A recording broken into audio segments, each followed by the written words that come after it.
જય શ્રી સ્વામિનારાયણ, જય શ્રી રામ, રાધે રાધે, હર મહાદેવ। આજે 5મો દિવસ અને આજે આપણે બદ્રીનાથથી 4 કિલોમીટર દૂર માના ગાંવ, જે આપણા ઇન્ડિયાનું પહેલું ગામ અને છેલ્લું ગામ કહેવાય, ત્યાંથી ચાઇનાની બોર્ડર દેખાય અને માના ગાંવથી 1.5 કિલોમીટર ટ્રેકિંગ કરીને વસુંધરા ફોલ જવાનું છે। અને અત્યારે -5 ડિગ્રી તાપમાન છે। બરફ તમને નથી દેખાતો હોય, થોડુંક દેખાશે। અને હવે આપણે ડાયરેક્ટ તમને માના ગાંવ મળી ગઈ।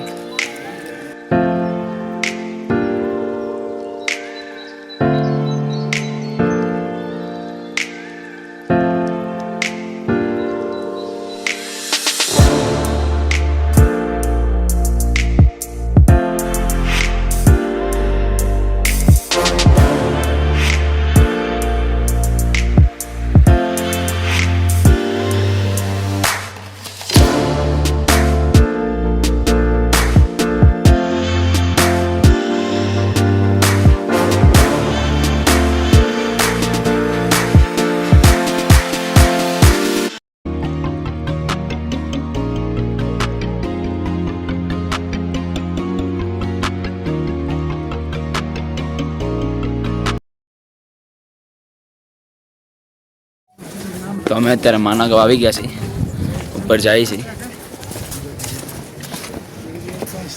આ ટાઈપનું ચડવાનું છે।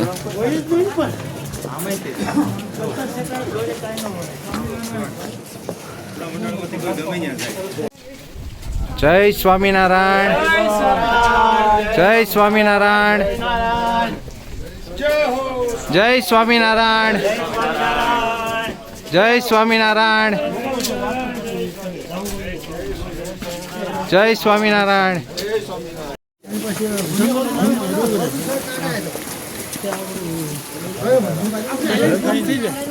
આપણે સરસ છે જ આગળ। આ છે ગણેશ ગુફા।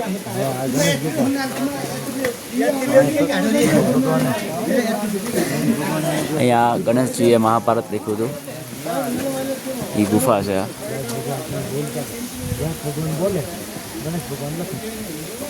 વ્યાસ ભગવાન દ્વારા બોલવામાં આવેલી છે। ગણેશ ભગવાન લખેલી મહાભારત અહીંયા લખાણી છે।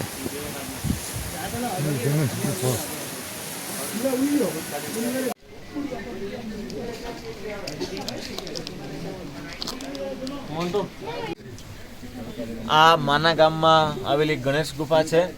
ભગવાન વેદવ્યાસજી જ્યારે ભાગવતની રચના કરતા હતા અને મહાભારત લખ્યું ત્યારે ગણેશજી એમના લહ્યા તરીકે હતા। અહીંયા ગણેશજી રહેતા હતા અને અહીંયા ગણેશજીએ વ્યાસ ભગવાને જેટલા ગ્રંથો રચ્યા છે એ તમામ ગ્રંથોને ગણપતિજીએ અહીંયા લિપિબદ્ધ કરેલા છે। એવી આ પૌરાણિક પ્રાચીન ગુફા છે, જ્યાં આપણે અત્યારે દર્શન કરી રહ્યા છીએ।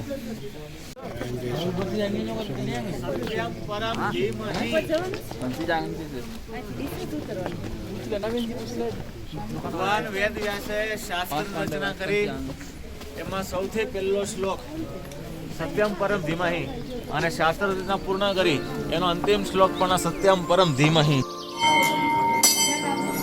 આ છે વ્યાસ ગુફા।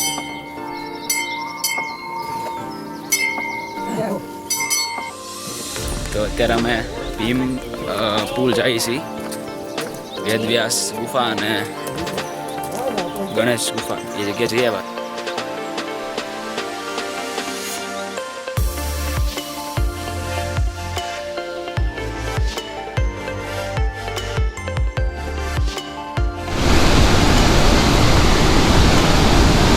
આ છે સરસ્વતી નદીનું ઉદ્ગમ સ્થાન, જ્યાંથી મહારાજ સામા પ્રવાહે અહીંયાથી કૈલાસ માનસરોવર તરફ યાત્રા કરી હતી। એ આ સરસ્વતી નદી આ દ્રૌપદી મંદિર છે।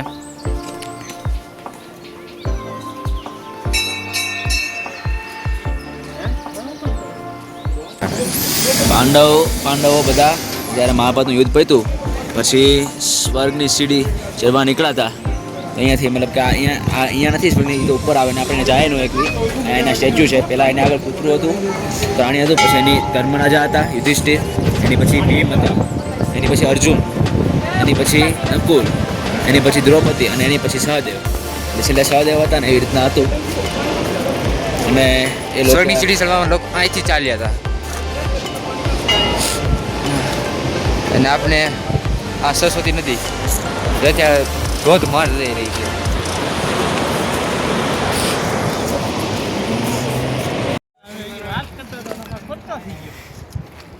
અત્યારે બધા ટ્રેકિંગમાં નીકળ્યા છે.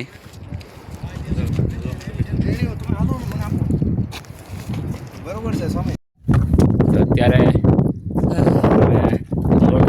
રહ્યો છે વસુંધરા ફોલ અને અત્યારે તમને બરફ એકદમ પાસેથી દેખાડી શકે એવો વ્યૂ આવી ગયો છે, એવો પોઈન્ટ છે. બરફ ઓગળે છે, નીચે બરફ પડે છે. ઓગળવા શરૂઆત થઈ ગઈ છે.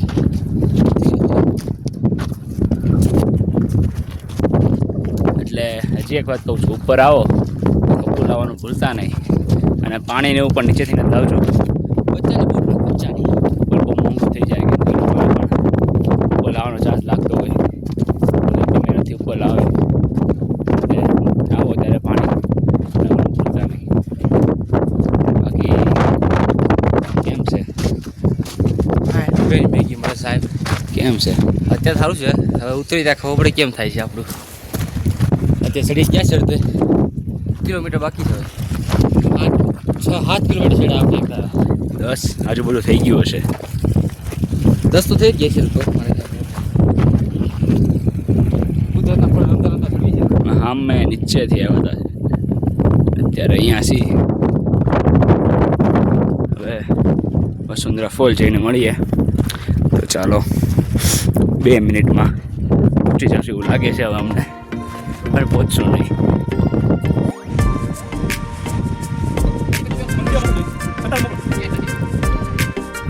તો ગાઈસ ફાઇનલી અહીંયાથી વસુંધરા ફોલ દેખાય છે. એટલે હવે અંદાજિત 1 કિલોમીટર જેવું લાગે છે. અહીંયાથી દેખાય છે, તમને બતાડું. આ સામે જે દેખાય છે વસુંધરા ફોલ જ છે અને હજી એમ તો ઘણું છે. પોતાના નામ લેતું ઓછી જશે.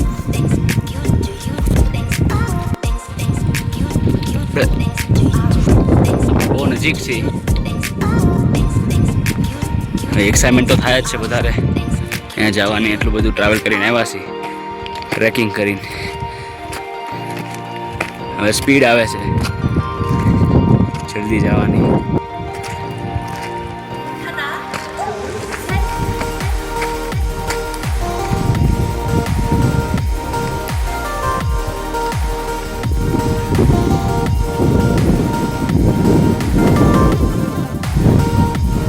Let's go.